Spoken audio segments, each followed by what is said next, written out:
जी friends, HPLC की peak telling ये वो प्रॉब्लम है जो एचपीएलसी का एनालिस्ट है रूटीनली प्रॉब्लम फेस करता है।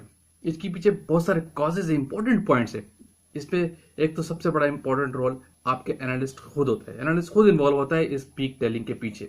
दूसरा आपका इंस्ट्रूमेंट है, और इंस्ट्रूमेंट कौन चलाता है? वो भी एनालिस्ट खुद ही चला रहा होता है। ये केयरलेसनेस की वजह से आपकी पीक टेलिंग आती है। अक्सर ऐसा होता है, एनालिसिस किए 4 सैंपल लगाए, 5 लगा रहे, छठे सैंपल के ऊपर पीक के अंदर टेलिंग आना शुरू हो गई। इसके पीछे क्या कॉजेज है? आज की इस वीडियो में आपको कुछ इंपॉर्टेंट पॉइंट बताता हूँ कि क्या वजह क्या है, आपकी पीक टेलिंग क्यों आती है।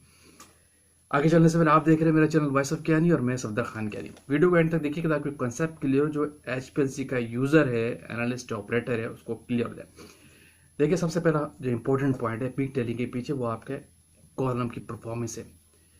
आप एनालिसिस कर रहे हैं, 5वें एनालिसिस के बाद भाई पीक खराब हो, क्यों हो गई? इसकी भी वजह ये है कि आपने कॉलम की ठीक तरीके से वॉशिंग नहीं की थी। आपका कॉलम की परफॉर्मेंस ठीक नहीं थी, सिस्टम की ठीक तरीके से वॉशिंग नहीं थी, कॉलम आपका वॉश नहीं है। यही वजह है कि वो ओवरलोड हो गया आफ्टर कुछ सैंपल्स के बाद। यही रीज़न होता है, बहुत बड़ा रीज़न है। अपने कॉलम की प्रॉपर वॉशिंग रखे, उसकी परफॉर्मेंस को नोट डाउन किया करे कि कॉलम आपको परफॉर्मेंस कैसी दे रहा है। कॉलम का बहुत बड़ा रोल है आपकी पीक टेलिंग के पीछे, आपके सिस्टम इटसेल्फ, और इसको ऑपरेटर डेफिनेटली एनालिस्ट खुद होता है। दूसरा एक और बड़ी इंपॉर्टेंट चीज़ प्रिपरेशन है, मोबाइल फेस की सैंपल्स की। अब या तो एनालिस्ट गलती क्या कर जाते हैं, हाई कंसंट्रेशन की प्रिपरेशंस लगा रहे होते हैं, ओवरलोड होता है सिस्टम, कॉलम ओवरलोड होता है। जितनी कंसंट्रेशन आपकी ज्यादा होगी, पीक टेलिंग के चांसेस 100% बढ़ते हैं।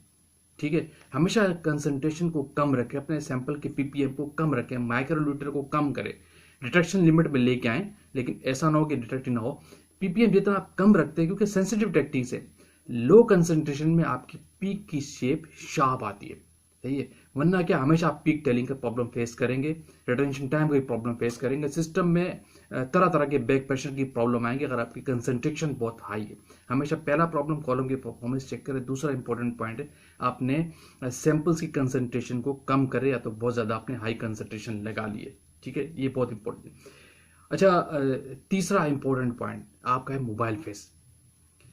बहुत बहुत ज़्यादा इंपॉर्टेंस है आपके मोबाइल फेस की, आपकी सिस्टम में पीक टेलिंग के पीछे। पीक टेलिंग में आपको पता है ना, मैं दोबारा बता दूं कि होती क्या है। पीक आपकी शार्प होनी चाहिए। अगर आपकी पीक एंड वाले साइड से कर्व हो रही है तो इसका मतलब है टेलिंग बढ़ रही है, और ये आपकी एनालिसिस में एक्सेप्टेबल नहीं होती।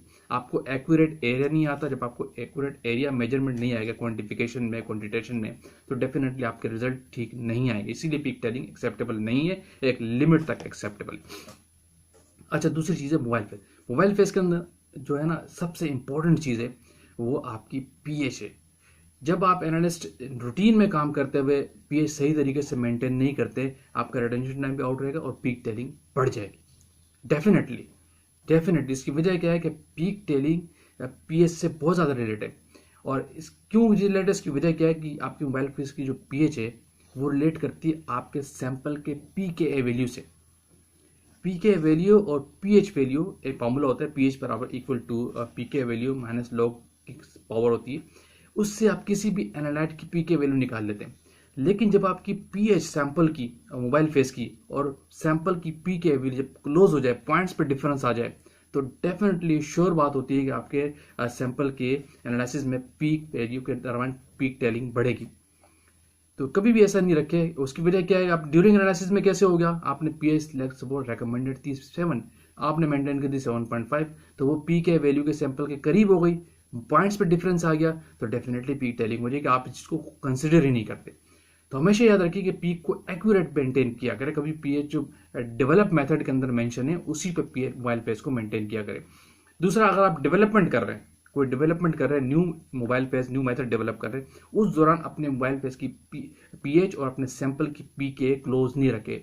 अगर आपने पॉइंट्स पे डिफरेंस रखा है, फॉर एग्जांपल आपकी मोबाइल फेस की पीएच 5 है और सैंपल की पीके वैल्यू आपकी 6 है, तो क्लोज आ गई, या 6 पॉइंट या 5.5 है, तो पीएच और पीके वैल्यू क्लोज आ गई, पॉइंट्स में डिफरेंट आ गया, ये आपकी प्रॉब्लम करेगा, आगे जाके टेलिंग बढ़ा देगा। तो इसके लिए रिकमेंडेड ये हमेशा पीएच वैल्यू और पीके वैल्यू इनके दरमियान डिफरेंस +- 2 का रखा करें।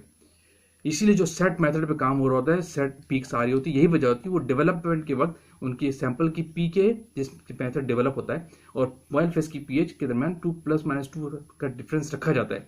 इसीलिए इसको कभी भी इससे कम नहीं किया करें। अब आप ड्यूरिंग एनालिसिस पीएच डिस्टर्ब कर देते तो डेफिनेटली वो पीके वैल्यू के करीब आ जाती है, तो इससे आपकी पीएच का आपके पीक पे बहुत बड़ा इंपैक्ट आता है। तो आपने जब भी काम करना है, आपके मोबाइल फेस की पीएच और जो सैंपल की एनालाइट की पीके वैल्यू, उसमें ±2 का डिफरेंस होना चाहिए। इससे ज़्यादा हो, इससे कम नहीं हो। जब कम होगा तो डेफिनेटली आपकी पीक बढ़ने का, टेलिंग आने के चांस श्योर है, 100% आपकी पीक टेलिंग आएगी। क्लियर? तो ये जेन्युइन काफ़ी सवाल इस सवाल से, तो मैंने कहा इसको दोबारा रिपीट मैंने भी किया है। इस पर मेरी पहले भी बहुत सारी वीडियोस ट्रबल शूटिंग से रिलेटेड अवेलेबल है। तो मैंने ये चीज़ डिस्कस की है कि कॉलम की परफॉर्मेंस आपके सिस्टम से काउंट है, दूसरा आपके सैंपल की कंसंट्रेशन नोट डाउन होनी चाहिए, दूसरा आपके मोबाइल फेस की पीएच और एनालाइट की पीके वैल्यू। ये 4 पॉइंट्स वेरी इंपॉर्टेंट है, इसको हमेशा कंसिडर किया करें। इसी से आपकी पीक टेलिंग के चांसेस बहुत ज़्यादा बढ़ते हैं। जो मैंने इनके इंपॉर्टेंट पॉइंट बताया उसको हमेशा नोट करें और उसके तहत काम किया करें। होपफुली वीडियो आपने लाइक की होगी। वीडियो के यहाँ पे एंड करते हैं। अगेन कहूँगा जो लोग चैनल पे न्यू है वो तो लाजमी सब्सक्राइब कीजिए, वीडियो को लाइक कीजिए, शेयर कीजिए। आएंगे किसी और टेक्निकल बात के साथ। Thank you for watching. Allah हाफिज़।